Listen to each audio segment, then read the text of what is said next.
What it do, y'all? It's your boy Stank815, and I'm back with another reaction video.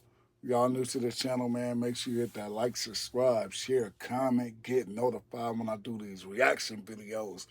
Listen, I'm not the person who made this YouTube video, so shout out to the person who made this YouTube video. I'm just doing a reaction to it. We got my homie 50 Cent going at Rick Ross. And I don't care what y'all say, man. A lot of y'all Rick Ross fans, man, y'all delusional. Rick Ross is trash. He only got like one song, two, maybe two, but Rick Ross is trash. And y'all know that. Shout out to 50 Cent. Keep destroying Officer Ricky, all that. Dude, trash. But let's get into it, and I'm going to leave my comments at the end. Let's get into it. I'm deciding to your life up. Rick, well, I'm gonna your life up. 50 Cent destroyed Rick Ross's reputation so bad that he got sued millions of dollars for the secrets he exposed. So let's start by explaining what started this beef in the first place, before explaining exactly how Rick Ross's career was permanently tarnished in the aftermath of what all went down. Is there anything about Ross and his career that you have any respect for? Oh no, there's nothing there. There's nothing there. I never wanted to work with him. Famously known as one of hip-hop's biggest trolls for years now, 50 Cent has done it all when it comes to beef. From becoming a debt collector demanding cash from his own artists, to buying 200 front row seats at Ja Rule's shows, just to ensure that the place looked empty at the height of their beef. That wasn't it. I just happened to see them on the On StubHub or something? yeah, like it was like this for you to buy it. And I was like, they were so cheap, I might as well just buy it. But out of everyone that's tangled with the G Unit General, no one really probably regrets it more than Rick Ross. The tensions between them began when they had a run-in at the 2008 BET Awards, and according to Ross, he just didn't like how 50 Cent looked at him while they were there, with 50 later claiming that he didn't even remember Rick Ross being at the show. And soon, he would set course for a feud that is now decades old. Reflecting back on how it all got started in 2011, 50 thought that Rose intended to start this beef for publicity. He says it all started because I looked at him the wrong way. That means he just wanted to compete. He wanted to move up. He wanted to create an awareness for himself, and he did it. Whatever Rick Ross's intention was, the run-in at the BET Awards prompted Ross to spit bars about 50 in the track Mafia Music, where he says,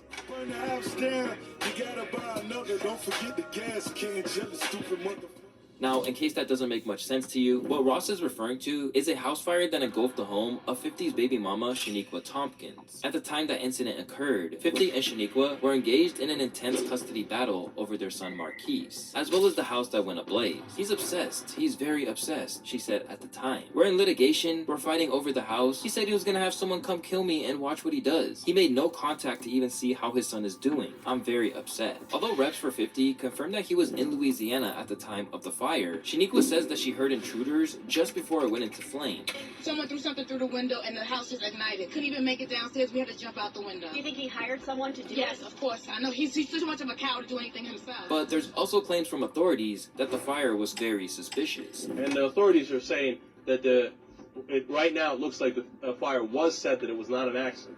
That's what they believe right now. Okay, so if somebody set the fire, I'll tell you who has the motive, and that's 50 Cent. No question about it. Nonetheless, Ross definitely had some ammunition when it came to dissing 50. I had to address a few things. I had to address a few people, he said about the track. I love it. The thing is, some people are gonna be fucked, and that's the best way I can put it. At the time, Rose had every right to be confident. His first two records had gone platinum off the strength of hits like Hustlin', and the hip-hop establishment welcomed him in with open arms. But he was stepping into the arena with a professional agitator who never turned down a chance to squabble. In fact, in his first response to Ross's call-out, 50 let it be known that he would mess up Ross's career just for his own amusement. After all, he's done it for other rappers like Ja Rule, Fat Joe, The Game, and many others for way less. Niggas think that it's an opportunity to create energy or like a excitement for the actual release of a record. And I understand that it may be more attention than you usually get, but it'll be the kind of attention that when it goes away, you go away. The company, the system might actually feel like it's a good idea for the moment until they realize that I'm gonna stop. There's nobody in control of me. I'm deciding to fuck your life up. Rick Ross, I'm gonna fuck your life up for fun. This is not new. I do this all the time. Alongside making it known that he would throw everything at him in the pursuit of accomplishing his task, 50 also hinted at what route he'd be taking. I can already see from here, from where I'm at, this nigga's a total fraud. You're gonna really understand how resourceful I am, you know? And you're gonna see what happens when someone comes from the environment and absorbs all of the new information. From the outside looking in, the rumors about Ross's history being on the side of the law was going to be key to his assault. Oh shit, Ricky's friends outside. You get him?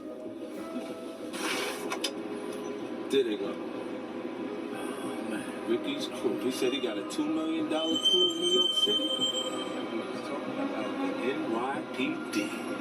Suddenly faced with the prospect of a motivated 50 Cent, people immediately knew that he was in trouble and that any dirt 50 could find would be used to his advantage. Fifth got a hell of a team. He'll find out if he ran from a fight in 2nd grade and blow that shit up. So where did this claim that Rose was a cop come from? To explain that, we need to go back to 2006, when an article from The Smoking Gun entitled Screw Rick Ross began surfacing. In the piece, they argued that Rick Ross, real name William Leonard There's gotta be an Roberts, was formerly a correctional officer at the South Florida Reception Center in Dade County. As opposed to making this claim with no evidence, they provided a photograph of what appeared to be a young Ross in his uniform, shaking hands as he graduated the academy. Initially, this was something that he denied in a variety of ways. When pressed about the photos that were published, he claimed that online hackers put his face when he was a teenager in high school on other people's body. If this shit was real, you don't think they would have more specifics like dates and everything? Fake pictures are created by the fake, meant to entertain the fake, said Rick Ross. Alongside the controversy over these photos, the other issue plaguing the Port of Miami rapper was the matter of his rap name. Over the years, it hasn't been uncommon for rappers to use the name of old gangsters in some form or fashion. Think Nipsey Hussle, Yo Gotti, Bugsy Malone, or even Machine Gun Kelly. But the problem for Ross was that the man he had stolen the identity of wasn't like these other gangsters, and that he was still alive and breathing. More than that, famous drug trafficker Freeway Ricky Ross, now often known as the real Rick Ross, was actually pissed that Rick Ross stole his name. Rick Ross used my whole name, you know, and he probably gained the most stardom out of everybody. You know, he raps about selling drugs. Right. And he never sold drugs. You know, he was a correctional officer, had a credit card in high school. You know, come from one of those great backgrounds. Went to college and played like he couldn't read or write. You know, I'm like, why do you make mockery of stuff that normal people go through? In early interviews, Rose tried to keep the accusations and questions about his real drug dealing credentials hidden from the public as much as possible. Are you a gangster or an entertainer or a collaboration of both? How would you respond to that? He's a liar. I get money in the entertainment business, but we could get gangster at any time. You know what I'm saying? So I don't want nobody to ever get it twisted. That's the reason why Ross really don't have no problems in the streets. You see the online thugs and the Twitter thugs, but when it comes to reality, and you know, it's a whole different game. But as someone should have told him, the best way to keep a secret in hip-hop is to stay the hell out of 50's way. Because once you give him a reason to come at your neck, it's gonna be a bumpy ride. This is evidenced in 50's response to Rick Ross's diss. He started off by releasing a track named Officer Ricky Go Ahead Try Me, where he once again claimed that Rose wasn't a gangster of any kind. Like every other word out your mouth about a bird. Like you sling cocaine, shit is absurd. It's a rap, your career's fucking rap. Although this would be the first succession of diss tracks he sent his way, it also marked the beginning of 50 spending time and money trying to destroy Rick Ross's reputation. Before long, he even commissioned an entire cartoon series called Officer Ricky, where he mocked Rose's past as a CO. Officer Ricky? Damn, Rick. Why you got me up in this motherfucker, man? Is it because I said you and your mama look like the Clumps? Well, y'all is some ugly motherfuckers. Or is it because I said your baby mama's a call girl? Well, Brooke is a call girl. God damn it, nigga, get me up out of here. Officer Ricky! While 50 was determined to demystify his whole persona, Ross tried to downplay it all whenever he could. And as the name Officer Ricky started to catch on, he still outright denied that there was any truth to it. How do you feel about Boston giving you the name Officer Ricky? I just want to hear it from you. Baby, I'm worth too much money to even be, you know, sidetracked on this coffee. When that didn't satisfy people's urge to find out what was really going on, he resorted to creative means of avoiding answering the question. So our first chance to talk about this. Right. Rick Ross, where did the picture picture come from? Is that Rick Ross? Was Rick Ross a CEO? Was that created, or is that a real picture? The Boston did it all to get money. And what you gotta understand is, if rumors surfaced, it wasn't because of, and people feel like I didn't address them, it wasn't because of my selfish reasons, but you gotta understand, when you answer certain things, it may go to what was going on, who was involved, what the situation really was. So what we did was we got with BET and we chronicled my life so people could understand. You know, I made a few moves, you understand? And I feel like they was the best decisions for me to be here. Still, as much as he tried, the perception of Rose was changing. And after 50 really started going at him, no one would ever be able to think about Ross claiming that he pushes 100 keys quite the same way ever again. Nobody gives this guy credit for being able to stay in character for so long while a camera is rolling. He needs an Oscar, man. Straight up. Biggest fraud in rap history. As is often the case with 50, it wasn't enough to just go after the individual he was beefing with. He had to get everyone in his circle involved. Among those who were happy to help 50 on his quest to destroy Rose was his baby mama, Tilandra Tia Kemp. The mother of Rick Ross's firstborn son, 50 linked up with her for a tell-all video where she basically said that everything about him was a lie and also spilled tea on his other baby mamas as well. I mean, it's sort of embarrassing to me, you know, because wherever the road. as you listen to his raps, you would definitely believe him, but it was surprising that he would sit there and say he spends $200 a month on food, $300 a month on clothes, his jury's rented. As I go where these other niggas can't go, $2 million worth of jewels on. You know, possibly not real. His cars are being leased. He don't know where the money came from to put a down payment on a $1 million home. Like, Rick also has a baby mother who's currently working as a call girl. He has a daughter by Bro. Can you see that? While that was all good material, what really mattered was that Tia backed up his story about Rose working for the man. Let me ask you a question. Did you know Rick while he was working in law enforcement? He was a correction officer. So we're clear he was a correctional officer. Yes. After that interview, 50 said he would be publishing her tell-all book about her time with Rose. Thankfully for Ross, that never materialized. But as smart as he was to delve into Ross's background like that, going at his baby mamas would eventually backfire for 50, as another one of Ross's baby mamas, named Lastonia Lavisto, filed a lawsuit against him, and it didn't end well. This was after a sex tape of her leaked online, which featured 50 providing a commentary as his infamous Pimpin' Curly character. This that shit Prince was talking about right here, baby. It's some fly motherfucking shit, man. Motherfucking pity people look for me, nigga. The suit alleged that 50 had illegally posted the video online, and while this matter wouldn't be settled for a long time, it had major repercussions when it was eventually resolved. In the meantime, 50 just kept his assault on Rose whenever he got a chance, while Ross still threw out an occasional diss track or subliminal his way. He was ultimately playing checkers, while Curtis Jackson was playing like a chess master. At one point, he even took pictures with Rick Ross's kid while out in Vegas with Tia and Floyd Mayweather. Obviously, everyone thought that 50 was playing dirty, even for a rap beef. But when pressed about it in interviews, 50 always just brought it back to the key point that Rose was a complete fraud. He took a picture with his son, holding his son. Yeah. But y'all have problems. Just imagine if your baby moms had your son with somebody else. It'd be ugly. I had a hard time.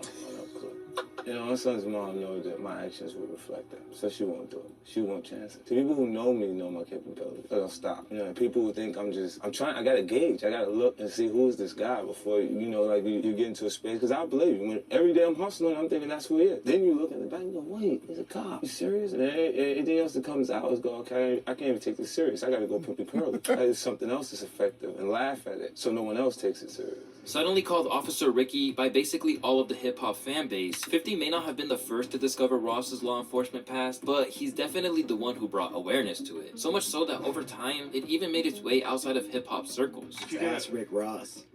Which one? The real one or the real fake one? one? Yeah. No. The rapper Freeway Ricky. No. Yeah, the real Rick Ross. I know is the Freeway Ricky. Yeah, that's the one you want to ask. You don't want to ask the rapper. The rapper was a prison guard. But what's more important than getting people like Joe Rogan to know about this story, what the G-Unit leader really achieved is getting Rose to actually own up to the truth. Because without that pressure, it seemed like he never, ever would have done it. Because as 50 kept putting pressure on Rose, it became clear that he couldn't keep the facade up forever. So in 2014, something truly unexpected happened. On the track Rich's Gangsta from his album Mastermind, Ross said the following bar.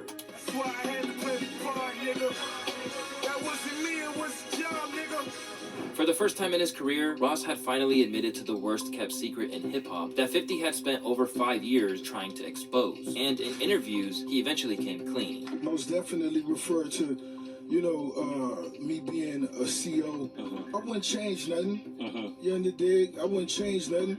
You know, so because to me it's just about who Rose is. It's about me. When anywhere I go and I step in the room, I put it down. People know it's authentic right here. They know it's real. So it was nothing that I was really just, personally threatened with. It was just, I was just ready to move on. Okay. Let's go get this money. And right now, to feed my family, I'll do it again. Suddenly forced to admit what everyone knew all along, 50 had accomplished his task. But the issue was in determining whether the revelation did the anticipated damage to Rose's career that he hoped for. Like, did Rick Ross's career really die from this expose by 50? Because even though a rapper, being a cop was unthinkable, he still managed to make successful records even after the project came out. However, what should be noted is that after that line on Mastermind, Ross never got back to the #1 spot on the billboards. In fact, when his next album after that, Hood Billionaire, dropped, it marked a career low in sales at that time. But this isn't that big of a deal, and some fans struggled fathoming the fact that he left that scenario with nothing more than a scratch. I think most rap fans overestimate the general music listener. As a hip-hop head, he got fucked. But does the average listener really care about that? As I said earlier, the beef coincided with a time where Ross was at the top of his game musically and as a CEO in rap. So in the eyes of many fans, Ross's career would have been fatal at any other time in history.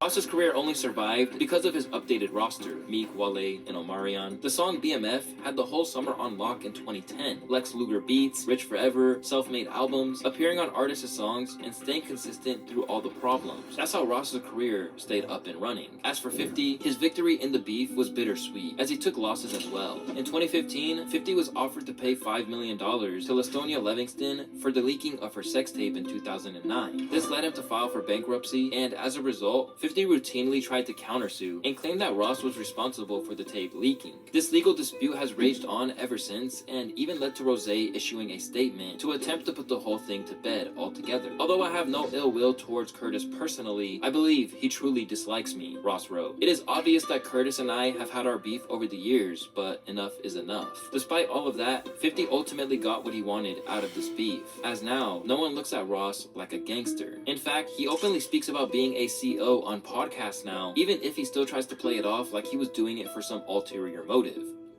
I didn't really get to make it to the prison, because you got to go through training and all that, and I didn't last long.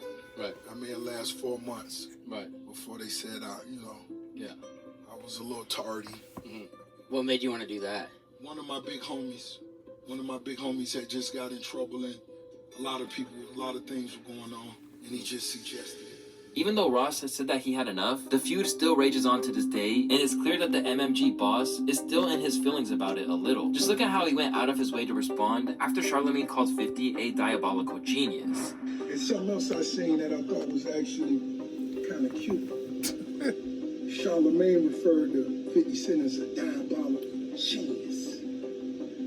And me, thinking the way I think of Charlamagne, he would know better than that. A diabolical genius doesn't file foreclosure, doesn't file bankruptcy, It's not a diabolical genius. A diabolical genius for my next generation of young bosses.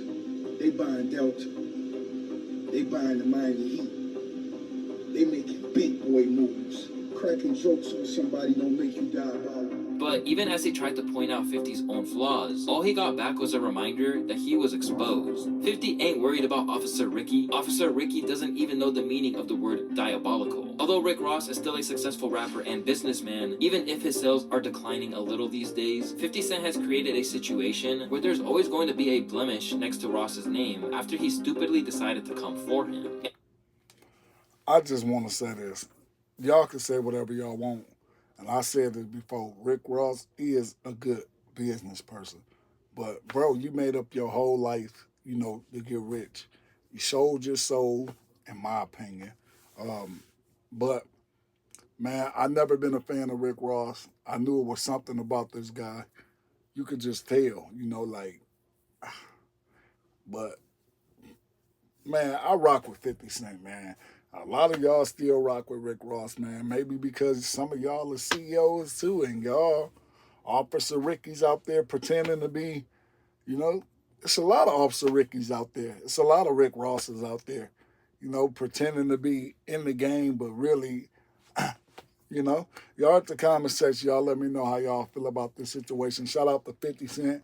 Y'all already know I don't rock with Rick Ross, a.k.a. Officer Ricky, but some of y'all do. Get in my comments and I'm going to light y'all up. I promise you, if you come in there talk about Rick Ross is this, Rick Ross is that, man. Rick Ross, and I said what I said, I'm out.